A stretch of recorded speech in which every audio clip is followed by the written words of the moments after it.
అంటున్నారు. I appreciate. మళ్ళీ వస్తాం మీ దగ్గరికి, మళ్ళీ వస్తాం. ఒకసారి సుజాత గారి దగ్గరికి వెళ్దాం. సుజాత గారు, సనాతన ధర్మ పరిరక్షణ కోసం నడుం కట్టుకొని కంకణాలు కట్టుకొని రంగంలోకి దిగిన మీ నాయకుడికి తిరుపతిలో జరిగిన సంఘటన కనపట్టలేదా అని సోషల్ మీడియాలో ప్రశ్నిస్తున్నారండి. ఒక ఉద్యోగిని ఎవరో TTD board member third rate fellow అని ఇంకంతకుమించి నేను చెప్పలేను, ఆ ఒక్కటే నేను చెప్తున్నా అని మాట్లాడటం. ఆయన ఏం తప్పు చేశాడు? మహాద్వారం దగ్గర నుంచి మీరు వెళ్ళొద్దయ్యా, ఇట్నుంచి వెళ్ళాలి, మీ దర్శనం అయిపోయిన తర్వాత నువ్వెవడివి నాకు చెప్పడానికి, ఈయన్ని ఇక్కడి నుంచి తీసుకెళ్ళండి. నిన్న అంత ఆందోళన జరిగితే ప్రభుత్వ అనుకూల మీడియా దాన్ని పూర్తిగా తొక్కేసింది, చూపించలా. ఉద్యోగులు ఆందోళన చేశారు దాని మీద. మీరు ఇంతవరకు ఒక రెస్పాన్స్ లేదు. మామూలుగా అయితే మీరు ఇప్పటికి కన్నెర చేయాలి, ఆగ్రహించాలి, బిఆర్ నాయుడు గారిని ప్రశ్నించాలి, మీరు ప్రశ్నించిన తర్వాత ఆయన ఆన్సర్ చేయాలి. ఏమీ జరగలా. సార్, ముందుగా మీకు అలాగే ప్యానెల్లో ఉన్న పెద్దలకి 99 వీక్షకులకు అందరికీ నమస్కారం అండి. పవన్ కళ్యాణ్ గారికి అంటే టీటీడీలో జరిగిన సంఘటన, మేబీ ఢిల్లీ పర్యటనలో ఉన్నారు కాబట్టి ఖచ్చితంగా ఇక్కడికి వచ్చిన తర్వాత మా పార్టీ నుంచి టీటీడీ సభ్యులు ఎవరైతే ఉన్నారో ఖచ్చితంగా వాళ్ళు తెలియజేస్తారు.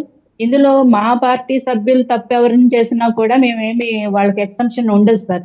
అలాంటిది మీరు ఇంకొకరు బిఆర్ నాయుడు గారి విషయంలో మొన్న లాస్ట్ టైం మనం తిరుపతిలో జరిగిన తొక్కిసలాట విషయంలో పవన్ కళ్యాణ్ గారు తనకు సంబంధం లేకపోయినా వెళ్ళి క్షమాపణ చెప్పిన విషయం మనం చూసాం. అలాంటిది ఏదో ఒక దాన్ని వదిలేస్తారు, మా ప్రభుత్వంలో ఉన్నాం కాబట్టి వెనకేసుకొస్తారు అని అనుకోవాల్సిన అవసరం లేదు సార్. కొంచెం టైం పట్టొచ్చు రెస్పాండ్ అవడానికి.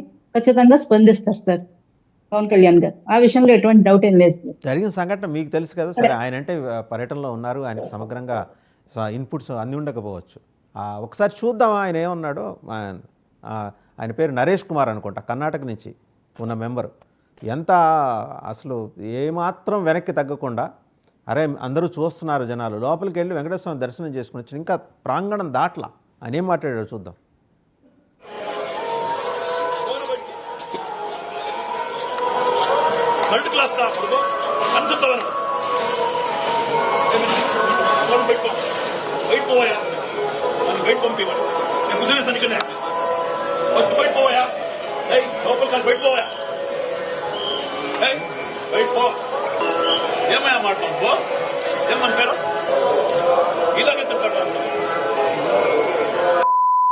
సార్ అది వినలేండి. అదే అదే అదే అవన్నీ బీపేసాం కదా, అవి మనం వినకూడని మాటలు అనమాట. ఇప్పుడు చెప్పండి సుజాత గారు. సార్, అధికారం ఉంది కదా అని చెప్పి సాక్షాత్తు ఆ భగవంతుడి సన్నిధిలో ఉద్యోగుల మీద అలా ప్రవర్తించడం ఎవరైనా 100% తప్పే సార్. ఆయన మీద ఖచ్చితంగా చర్యలు ఉంటాయి. బోర్డు మెంబర్స్ అందరూ సమావేశం అయ్యి ఖచ్చితంగా నిర్ణయించడం జరుగుతుంది. మా పార్టీ నుంచి కూడా పవన్ కళ్యాణ్ గారు వచ్చిన తర్వాత దాని మీద సమీక్ష చేస్తారు, వాళ్ళ దగ్గర నుంచి ఇన్పుట్స్ తీసుకుంటారు. 100% మేమైతే వెనకేసుకొచ్చే ప్రసక్తే లేదు సార్ ఇటువంటి సంఘటనలు. సరే, వెనకేసుకు రాకపోయినా ఇంతవరకు మామూలుగా ఇమీడియట్గా ఇన్స్టెంట్గా పార్టీ రియాక్ట్ అవుతుంది కదా. పార్టీ ఎందుకని అంటే తెలుగుదేశాన్ని అడిగిన ప్రయోజనం లేదు. అక్కడ బిఆర్ నాయుడు గారు డీసీఎం వచ్చి చెబితేనే మీరేంది నాకు చెప్పేదన్నట్టు ఆయన మాట్లాడారు అంతకుముందు. సో ఇప్పుడు ఆయన అందువల్ల కరెక్ట్గా ముఖ్యమంత్రి గారు చెబితేనే వింటారు బిఆర్ నాయుడు గారు, అందులో డౌట్ ఏం లేదు. మరి ఈ విషయం తెలుగుదేశం పార్టీని అడిగినా వాళ్ళు దానికోసం జస్టిఫికేషన్ ఇచ్చేస్తారు విజయ్ కిరణ్. సో అందువల్ల ఆయన అడగలేదు, అందుకని ఆయన. మీరు చెప్పండి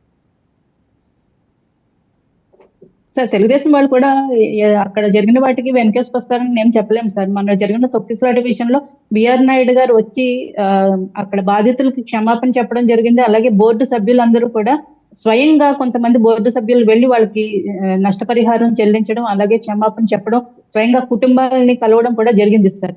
ఇందులో అంటే కొంచెం మీకు టైం పీరియడ్ పట్టొచ్చేమో కానీ మేబీ చంద్రబాబు నాయుడు గారు కానీ పవన్ కళ్యాణ్ గారు కానీ ఢిల్లీ పర్యటనలో ఉండడం వల్ల కొంచెం లేట్ అయి ఉండొచ్చు. కానీ ఖచ్చితంగా చర్యలు తీసుకోవడం మాత్రం అయితే సార్ పక్కా. ఇందులో ఎవరిని ఉపేక్షించే సమస్య లేదు. ఆయన కర్ణాటకకు చెందిన బోర్డు మెంబర్ అంటున్నారు. ఎవరైనా కూడా ఖచ్చితంగా మేము అధికారంలో ఉన్నాం కదా, మా ఇష్టారాజ్యంగా మేము వ్యవహరిస్తా అంటే ప్రజలు ఎలా తొక్కిపెడతారో అన్నది మాకు చాలా క్లారిటీతో ఉందా, అవేర్నెస్ ఉంది. ఖచ్చితంగా ఇందులో అయితే ఎటువంటి నిర్లక్ష్యం కానీ వారిని వెనకేసుకొచ్చే పరిస్థితులు కానీ ఉండవు సార్. సరే, ఎన్డీఏలో ఎలాంటి బాధ్యతలు పవన్ కళ్యాణ్ గారు చేపట్టబోతున్నారు? నిన్న ఢిల్లీలో చూశారు, ఎలాంటి విశేషమైన ప్రాధాన్యం ఇచ్చి చాలా ఉల్లాసంగా ఆహ్లాదంగా ఆయనతోటి మాట్లాడటం, సరదాగా చెలోక్తి కూడా సార్ హిమాలయాలు ఎప్పుడు వెళ్తున్నామని. ఇంకా టైం ఉంది సార్ అని.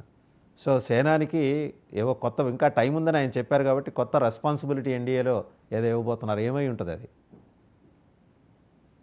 సార్ పవన్ కళ్యాణ్ గారు అంటే ఆయన వేసుకున్న దుస్తులను బట్టి, దీక్షలో ఉన్న దుస్తులను బట్టి ఆయన హిమాలయాలకు వెళ్ళిపోతున్నావా, నీ అవసరం ప్రజలకు ఉంది, ప్రజాసేవకి నువ్వు చాలా ఇంకా పని చేయాలి ప్రజల కోసం అనే పద్ధతిలో మోడీ గారు చెప్పడం జరిగింది. దానికి ఇంకా టైం ఉందని పవన్ కళ్యాణ్ గారు అనడం జరిగింది. వాళ్ళిద్దరికి మధ్య ఉన్న సాన్నిహిత్యం అలాంటిది. పవన్ కళ్యాణ్ గారు అనే వ్యక్తి సింగిల్ పీస్ సార్. ఎందుకంటే తన కోసం కాకుండా ప్రజల కోసమే నిరంతరం పనిచేస్తూ, నిరంతరం ఆలోచిస్తూ, ఒక్క రూపాయి అవినీతి లేని, ఇప్పటికి అధికారంలో ఉండి కూడా తన సొంత డబ్బులు ప్రజల కోసం డొనేషన్స్ ఇచ్చే పరిస్థితి రాజకీయ అంటే దేశ రాజకీయాల్లో చాలా వేళ్ల మీద లెక్క పెట్టొచ్చు సార్. కాబట్టి మోదీ గారికి పవన్ కళ్యాణ్ గారు అంటే అంత ప్రీతి, ఆయన అంటే అంత సాన్నిహిత్యం. ఎందుకంటే ఆయన నిజాలు మాట్లాడడానికి ఎక్కడ భయపడరు. ఏదుంటే తన ధర్మం కోసమే కాదు, పరమత సహనం ఉన్న వ్యక్తి. అలాగే ఏ ధర్మానికి కష్టం జరిగినా, నష్టం జరిగినా, అవమానం జరిగినా అదే ధైర్యంతో మాట్లాడే వ్యక్తి పవన్ కళ్యాణ్ గారు. ఎందుకంటే తన వెనుకున్న ఆస్తుల గురించో, ఇంకా కుటుంబం గురించో, చివరికి తన ప్రాణాలను సైతం లెక్క చేయకుండా నీతికి, నిజాయితీకి, ధర్మానికి కట్టుబడిన వ్యక్తి.